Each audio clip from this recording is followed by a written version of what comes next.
I know we're all watching this right now, and this scene is just so horrific. 1 minute, people are going about their day. The next minute, people are running for their lives. This is a terrorist attack in the heart of Europe. As our countries have always done, we must confront this threat together. We must defend democracy and defeat terror. Our prayers are with Brussels, as is our solidarity. Thank you. I want to associate myself with the speaker's comments. One thing we have learned, that these terrorist groups, ISIS and Al-Qaeda, know no boundaries, know no borders, and our way to stop them is to defeat them. Now, after the Paris attacks, the speaker asked that we put a task force together.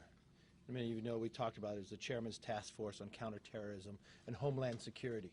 We have passed a number of bills, some have becoming law, Visa Waiver Program and others, but I want to highlight just two. One that was passed last night with Lee Zeldin. Lee Zeldin's bill, the Counterterrorism Screening and Assistance Act, passed 371 to 2. The legislation requires that the Department of State and Homeland Security to produce an annual scorecard assessing the border security efforts of countries around the world. It would give us a scorecard to know those places that need greater security. Another bill that will be coming up tomorrow is it's authored by Mr. Katko. It's the Safe Gates Act, which will require a comprehensive security assessment of overseas airport security and seeks to enhance security cooperation between DHS and foreign partners.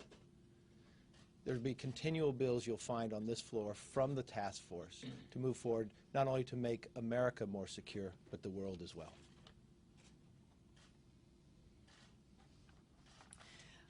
My heart breaks with the news coming out of Brussels this morning. It's yet another unspeakable act against innocent civilians. Certainly our world grows more complex. The enemies that we face are becoming more radical than ever. The groups that seek to destroy us thrive on chaos. We're not talking about lone wolves. These are fighters that are now embedded into Europe. What they lack in standing armies, they make up for in ruthless and indiscriminate violence against innocent life. Moms and dads, sons and daughters. They want to see a world that is fractured, frightened, and divided. But one thing is for certain. When confronted with cowardly, irrational terrorists, those who cherish freedom stand together. Here in America, these attacks are a reminder to us to be constantly vigilant. Our most important role, our #1 priority, is the safety and security of this country. But we're also reminded just how desperate the rest of the world is for true leadership and a true commitment to destroying the groups that seek to harm the innocent. Thank you, Mr. Speaker. Well, along with my colleagues, my heart goes out today to those affected by this senseless act of terror in Brussels. We should all keep those individuals, their families, that community, the country in our thoughts and prayers. But I'm afraid these random acts of terrorism will not end anytime soon. I believe the time has come for President Obama to create a complete and thorough strategy to defeat ISIS, a plan that will give our military leaders and soldiers the tools that they need to destroy ISIS once and for all.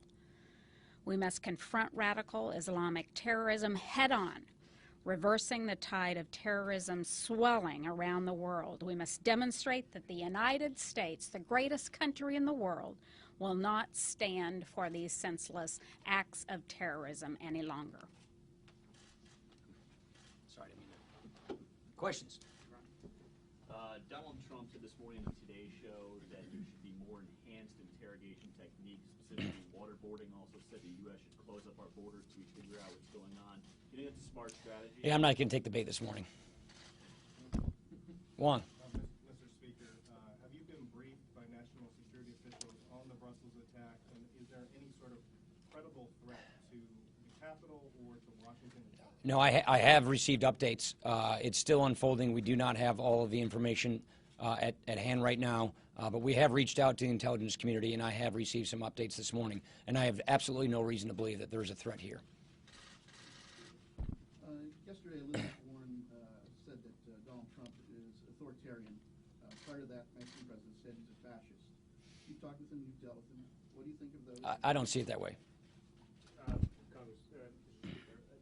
There are increasing concerns among some Republicans that the way that this race is going could actually flip control. It's going to be all presidential this time, isn't it? Yeah. The House that's concerned about flipping control. Oh, okay. Of the House. That's. Are you at all concerned? No, I'm really not. I'm not concerned about the House flipping because we are in control of our own actions. And that means we're putting together an agenda to take to the country to show what we need to do to get this country back on the right track. We are doing exactly what people sent us here to do, which is roll up our sleeves, get to work, take the principles that we believe in, that we campaigned on, that created this beautiful country in the first place, apply them to the problems of the day, and offer the people of this country real solutions that fix problems in their lives so that the people of this country have a real choice in 2016. That is what we control. That is what the House can produce. That's what the House is going to produce. And because of that, we are confident about our future here in the House.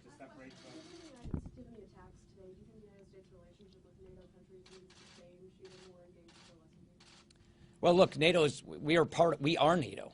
So I don't know if we are a part of NATO. I think, I didn't see the speech that Mr. Trump gave yesterday, so I assume that's walking me in that direction, but I didn't actually see what he said, so I'm just not going to go farther down that. Speaker, the budget has yet to move to the floor, but you're moving forward on appropriations bills for supplemental budget tomorrow. Do you plan on moving bills through committee into the floor even if you don't get a budget? So the appropriators are sticking with their already predetermined schedule in their committee level. We had another family discussion today about how to proceed with respect to the budget. We gave the appropriators deadlines for floor consideration, accommodating our budget goals, which is mid-April, which is the law.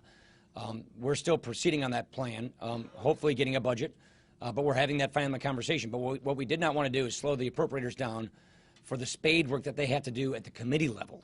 But right now, we're still having that family conversation with our members about how to proceed with the budget. Moving appropriations bills to the floor. No, we need to do a budget. Did it? Wong, you want to do another round? I was just wondering if given where Trump is currently in the presidential standings, is it time for John Kasich to drop out, given that he has no You really think I'm going to answer these questions? I mean, good grief. given that he had no shot Look, at winning look. electorally? My job is, as a conservative, to speak out what I believe in at the time, to defend our principles, but as the Speaker and therefore the Chairman of the Convention, to be dispassionate, to call balls and strikes. And I'm not going to weigh in on these things. Look, every now and then when I see something where conservatism is being disfigured, whether it's from anybody, by the way, not just one person, anybody, I'm going to speak out in defense of conservatism. But as the Chair of the Convention, I'm going to be dispassionate. Rules are rules, and we're going to stick with the rules, and I'm not going to comment on all these up and down, go this way, that way, who's up, who's down. I'm not going to comment on that stuff. Do you have a non-presidential question? You don't, do you? Good grief.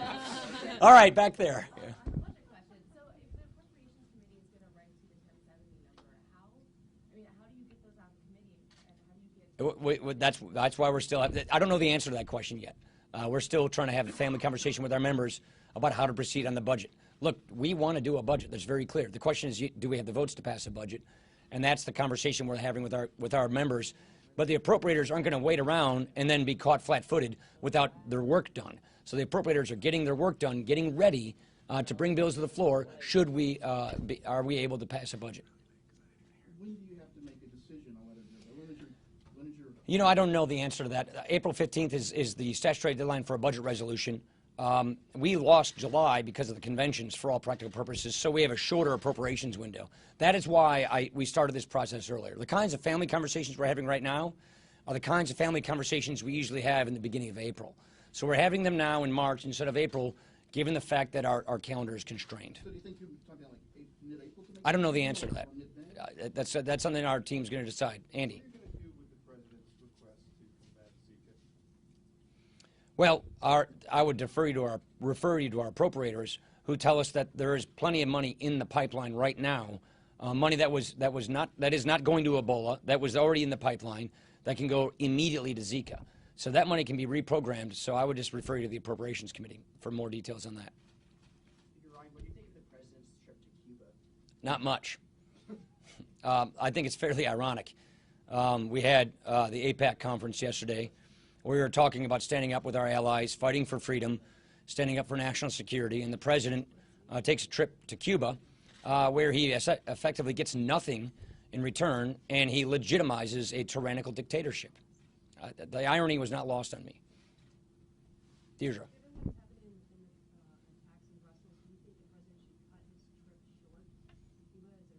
I won't comment on that. I haven't given any thought to that question. On your agenda project, can you give us an update on where things stand and whether that needs to come out sooner rather than later? Everybody says that.